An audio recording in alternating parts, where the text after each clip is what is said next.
u aytdi. Keyin qo'shib qo'ydi. Kitobingizga meni ham qo'shsangiz boshqacha qilib o'zgartirib yozing. Odamlardan uyalaman. Nima deymiz? Axbor deya qoling. Shunga kelishdik. Oradan 15 kun o'tdi. Uning oldiga ertaga boraman. Birinchi o'quvchi, birinchi tanqidchi bilan uchrashishga tayyorlanyapman. Yozganlarimni qayta ko'ryapman. Qani, axbor nima derkin? Uyqusiz tun yoxud qotillardan birining tundagi ruhiy kechinmalari haqida hikoya. Asrorni onasi turtib uyg'otdi. Yomon tush ko'rdingmi? Muncha baqirmasang. Asror indamadi. Uyquli ko'zlarini chirt yumib oldi. Yonboshlab yot, bosinqirabsan. Onasi shunday deb chiqib ketdi. Asror ko'zini ochdi. Bu tushmi?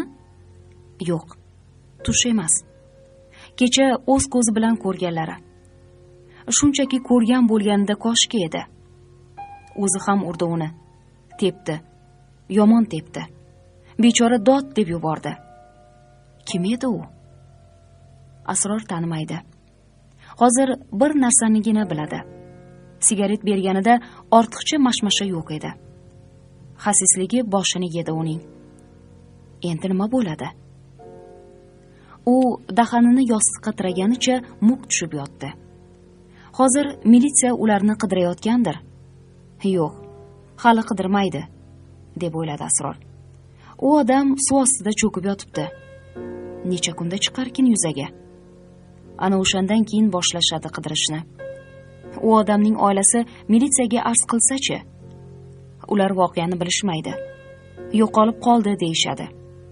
Uning hech kimi yo'qdir balki. Unda yaxshi. Suv tagida balchiq bosib qolib ketsa yana yaxshi. Xayoliga shu fikr kelib, Asror biroz yengil tortdi. Hozir u pivoxonadan sarxush chiqqan, keyin bolalar orasida koptokday tepilgan, murdasi suvga tashlab yuborilgan odamni emas, o'z taqdirini o'ylardi. Militsiya. Uning ortidan qamoq. Shu fikrning o'ziyoq uni g'ippa bo'g'ib olardi. Ko'zini yumdi. O'sha odamning nigohlari. Ko'zlari unga tikilib turibdi. Men senga nima yomonlik qildim deb so'rayapti. Asror aniq eslaydi. Qorniga tepgan paytida u odam shunday qaraganday bo'ldi. Qiziq. Nimaga u odamning ko'zlari ko'rinayapti? Axir qorong'i edi. Ko'zlarini ko'rmagan edi-ku. U odam pichoq chiqardi. Salimning soniga urdi. Ha, bo'ldi. Hamma ayb o'zida. Pichoq chiqarmaganida tegmas edik. Shuni hamma bolalar qaytarsa, bizga balo ham urmaydi. Asror bu fikrdan yana biroz yengil tortib, qaddini rostlab o'tirdi. Shu gap bolalarning xayoliga kelarmikin deb o'yladi u. Yo aytib chiqsammikan? Birontasini militsiya kuzatayotgan bo'lsa-chi? Qamar o'tirib chiqqan. Uni kuzatishlari mumkin. Salim ham shunikida. Yarasiga qarashganmikan? Qamar qararmikan? Qamariddinning yaxshi yomonligini Asror shu paytgacha aniq bilmaydi. Bir qarasang xo'roz, o'rtog'ini deb o'tga tushishdan ham tap tortmaydi. Bir qarasang yovuz, o'zinikilarni ham ayamaydi. Shundanmi barcha undan qo'rqadi. Asror bundan mustasno emas. Qamariddin o'l desa o'ladi, tiril desa tiriladi. Avval qo'rqqandan shunday qilardi. Endi ko'nikib qolgan.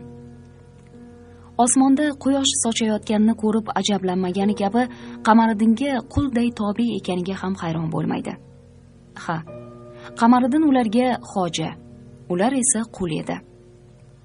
Ammo birortasining xayoliga men qulman yo'inki nima uchun men qulman degan fikr kelmasdi.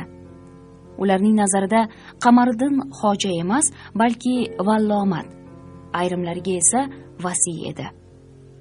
Hozir ham Asror uning yaxshi yo yomon tomonlarini o'ylamadi. Shunchaki Salimga qararmikin degan fikr xayolini bir yoritib o'tdi xolos. Asrorning ko'kragi qizib, o'rnidan turdi-da oshxonaga chiqdi. Muzdek suvdan simirib ko'ngli orom topdi. Hozirgina suv ichib yengil tortganday bo'lgan edi. Dam o'tmay yana ko'kragi qizib, nafas olishi og'irlashdi. Derazani ochdi. Ko'chani to'zitib yurgan shamol uning dimog'iga chang ufurdi. U pastga qaradi. Ularning uyi 5-qavatda. Shundaygina derazalar ostidagi kaftdek yerga 3 tup gilos ekib, bog' qilib qo'yishgan. Sal narida garajlari. Otasi tunda 2-3 marta shu yerdan turib xabar oladi. Dadasining bu ishini dastlab ko'rganida Asror birov mashinani olib qochmoqchi bo'lsa, shu 5-qavatdan o'zlarini tashlasalar kerak deb o'ylagan edi. Hozir nimagadir shu gap esiga tushdi. Agar militsiya bilib qolib uyga qidirib kelsa, o'zimni shu yerdan tashlayman. Qamalganimdan ko'ra birdaniga o'lganim yaxshi. Bu fikr miyasiga urildi-yu, tovonigacha zirillab ketdi. Peshonasidan muzdek ter chiqdi. Qo'rqib ketgandan darrov derazani yopdi. Jinni bo'libmanmi? Nimaga tashlarkanman? Nimaga meni qamarkan? deb o'ziga o'zi tasalli bera boshladi. Men o'ldiribmanmi uni? Tepgan bo'lsam bitta tepdim. Salimga pichoq urgach tepdim. Yulduzli osmonni bir chetdan yamlab kelayotgan qo'ng'ir bulutlar orasida nifoq chiqib, yashin chaqnadi. Uning nuri peshayvon derazalardan o'tib, gullar tushirilgan devorga urildi. Asrorning nazarida osmonda chaqmoq chaqnamadi, balki o'sha odamning ko'zlari yondi. Nur ham o'sha ko'zlardan chiqdi. Men qotilimni izlab edim, topdim deya shu 5-qavat peshayvoniga otildi. Momaqaldiroq gumburladi. Asrorning nazarida o'sha odam na'ra tortdi. Qarang, qotilimni topdim deya shahar ahlini uyg'otmoqchi bo'ldi. Asror orqasiga tisarilib oshxonaga qaytdi. Balkon eshigini qattiq yopdi. Jo'mrakdan suv oqizib yuziga tutdi. Orqada sharpa sezib sapchib tushdi. Qarasa onasi. Sinchkov nazarini qadab turibdi. Senga nima bo'ldi? dedi u Asrorning sochini silab. Asror onasidan ko'zini olib qochdi. Keyin yutunib, uyqum kelmayapti, dedi. Charchagansan. Kechagi to'yda uxlatishmabdi, eshitdim. Kirib yot. Uyqung kelmasa sana. 100gachami, 1000gachami sanayver.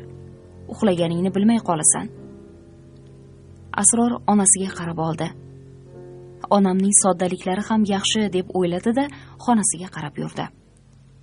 Urinib qolyapti bolam boyaqish, deb o'yladi Ma'suma uning izidan qarab, to'yga yubormay desam bo'lmasa, borsa bu ahvol. Erta-indin havo yurishib ketsa, to'y yana ko'payadi. Bolamga yana javr. Bormasa otasiga javr. Topgan tutganlari shularga daxir ko'tarib ketarmidi? Yaxshi hamki Asrorim buni tushunadi. Tushungani uchun ham indamaydi. Yana 1-2 yil, keyin o'zi ham yo'lga kirib ketadi. Ma'suma orzularining oqibati ko'pincha keyin yo'lga kirib ketadi degan fikrga qadaladi.